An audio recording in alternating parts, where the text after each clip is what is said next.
The Tale of the Shipwrecked Sailor. A clever follower speaks. May your heart be well, my count. Look, we have reached home, and the mallet is taken, the mooring post driven in, and the prow rope has been thrown on the ground. Praises are given, and God is thanked. Every man is embracing his fellow, and our crew has come back safe, with no loss to our expedition. We've reached the very end of Wawat and past Biga. Look, we have arrived in peace. Our own land. We've reached it. Listen to me, my count. I am free from exaggeration. Wash yourself. Pour water on your hands, so you may reply when you are addressed, and speak to the king with self-possession, and answer without stammering. A man's utterance saves him. His speech turns anger away from him. But you do as you wish. It is tiresome to speak to you. I shall tell you something similar, which happened to me myself. I had gone to the mining region of the Sovereign. I had gone down to the sea, in a boat 120 cubits long, 40 cubits broad, in which there were 120 sailors from the choicest of Egypt. They looked at the sky, they looked at the land, and their hearts were stouter than lions. Before it came, they could foretell a gale, a storm before it existed. But a gale came up while we were at sea, before we had reached land. The wind rose and made an endless howling, and with it a swell of 8 cubits. Only the mast broke it for me. Then the boat died. Those in it, not one of them survived. Then I was given up onto an island by a wave of the sea. With my heart as my only companion, I spent 3 days alone. I spent the nights inside a shelter of wood and embraced the shadows. Then I stretched out my legs to learn what I could put in my mouth. I found figs and grapes there, and every fine vegetable. And there were sycamore figs there, and also ripened ones, and melons as if cultivated. Fish were there, and also fowl. There was nothing which was not in it. Then I ate my fill, and put aside what was too much for my arms. I took a fire drill, made fire, and made a burnt offering to the gods. Then I heard a noise of thunder. I thought it was a wave of the sea. For the trees were splintering, the earth shaking. I uncovered my face and found it was a serpent coming. There were 30 cubits of him. His beard was bigger than 2 cubits, his flesh overlaid with gold, and his eyebrows of true lapis lazuli. He was rearing upwards. He opened his mouth to me while I was prostrate in front of him. He said to me, "Who brought you? Who brought you, young man? Who brought you? If you delay in telling me who brought you to this island, I will make you know yourself to be ashes, turned into invisibility. You speak to me without me hearing. I am in front of you and do not know myself." Then he put me in his mouth, took me away to his dwelling place, and laid me down without harming me. I was safe, with no damage done to me. He opened his mouth to me while I was prostrate in front of him. Then he said to me, "Who brought you? Who brought you, young man? Who brought you to this island of the sea, with water on all sides?" Then I answered this to him, my arms bent in front of him. I said to him, "It's because I was going down to the mining region on a mission of the Sovereign, in a boat 120 cubits long, 40 cubits broad, in which there were 120 sailors from the choicest of Egypt. They looked at the sky, they looked at the land, and their hearts were stouter than lions. Before it came, they could foretell a gale, a storm before it existed. Each one of them, his heart was stouter, his arm stronger than his fellows. There was no fool among them. And a gale came up while we were at sea, before we had reached land.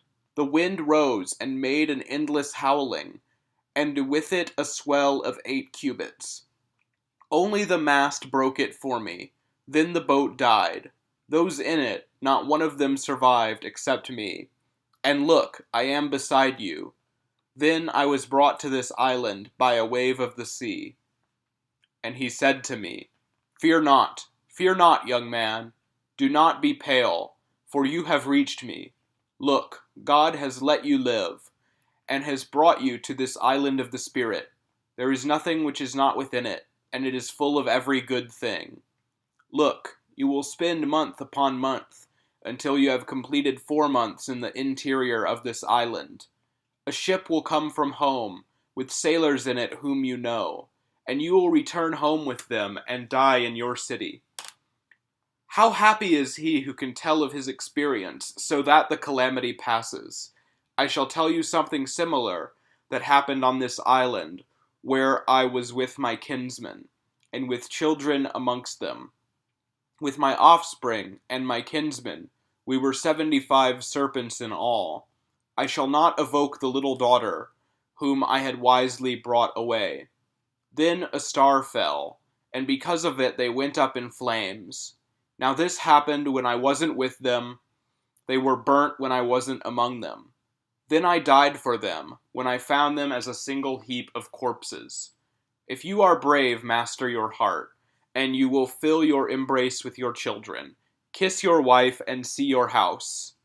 This is better than anything. You will reach home and remain there, among your kinsmen.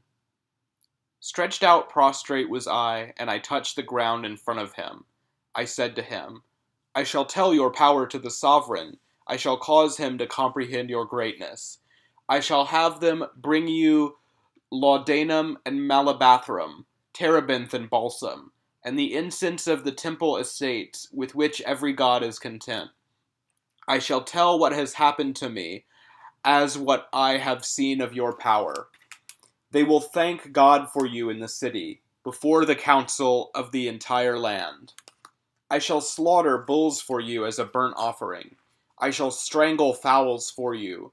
I shall have boats brought for you, laden with all the wealth of Egypt. As is done for a God who loves mankind, in a far land unknown to mankind. Then he laughed at me, at the things I had said, which were folly to his heart. He said to me, Do you have much myrrh, or all existing types of incense? For I am the ruler of Punt. Myrrh is mine. That malabathrum you speak of bringing is this island's plenty. And once it happens that you have left this place, you will never see this island again, which will have become water. Then that boat came, as he had foretold previously. Then I went and put myself up a tall tree, and I recognized those inside it. Then I went to report this, and I found that he knew it. Then he said to me, Farewell, farewell, young man, to your spouse, and to your house, and see your children. Spread my renown in your city. Look, this is my due from you. Then I prostrated myself, my arms bent in front of him. Then he gave me a cargo of myrrh and malabathrum, terebinth and balsam, camphor, shasek spice, and eye paint, tails of giraffes, a great mound of incense, elephant tusks, hounds and monkeys, apes and all good riches. Then I loaded this onto the ship, and it was then that I prostrated myself to thank God for him. Then he said to me, Look, you will arrive within 2 months. You will fill your embrace with your children. You will grow young again at home and be buried. Then I went down to the shore nearby this ship. Then I called to the expedition which was in this ship, and I on the shore gave praises to the Lord of this island, and those who were aboard did the same. We then sailed northwards to the residence of the sovereign, and we reached home in 2 months, exactly as he had said. Then I entered before the sovereign, and I presented him with this tribute from the interior of this island. Then he thanked God for me before the council of the entire land. Then I was appointed as a follower. I was endowed with 200 persons. Look at me. after I have reached land and have viewed my past experience. Listen to my speech. Look, it is good to listen to men. Then he said to me, Don't act clever, my friend. Who pours water for a goose when the day dawns for its slaughter on the morrow? So it ends from start to finish, as found in writing, as a writing of the scribe with clever fingers, Amini, son of Aminya.